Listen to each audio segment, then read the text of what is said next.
মহিলা ও শিশু বিষয়ক মন্ত্রণালয়ের অবকাঠামোগত পরিবর্তন না হলে সহিংসতার বিরুদ্ধে সুদৃঢ় অবস্থান নেওয়া সম্ভব হবে না, একথা বলেছেন উপদেষ্টা শারমিন এস মুর্শিদ। সকালে সচিবালয়ে আন্তর্জাতিক নারী নির্যাতন প্রতিরোধ পক্ষ 2025 উদযাপন উপলক্ষে আয়োজিত সংবাদ সম্মেলনে এমন মন্তব্য করেন তিনি। বলেন, বিগত ফ্যাসিস্ট সরকার যেভাবে অবকাঠামো ধ্বংস করেছে তা 1 বছরে পুনর্গঠন সম্ভব নয়, এমন কিছু প্রত্যাশা করাও অন্যায় বলে দাবি করেন তিনি। উপজেলা ও ইউনিয়নে মন্ত্রণালয়ের কোনো কাঠামো নেই, তাই যেসব জায়গায় নারী ও শিশু সহিংসতার বিরুদ্ধে অবস্থান নিতে চাইলে মন্ত্রণালয়কে বর্ধিত করতে হবে বলেও জানান উপদেষ্টা। আন্তর্জাতিক নারী নির্যাতন প্রতিরোধ পক্ষ উপলক্ষে কাল থেকে 10 ডিসেম্বর পর্যন্ত 16 দিন ব্যাপী নানা কার্যক্রম পালিত হবে।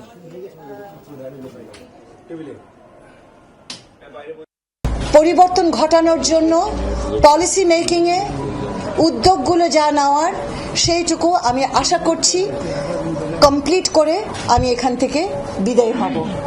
এবং নারী ও শিশু মন্ত্রণালয়ের গুরু দায়িত্ব হচ্ছে এটাকে রক্ষা করা, মনিটর করা।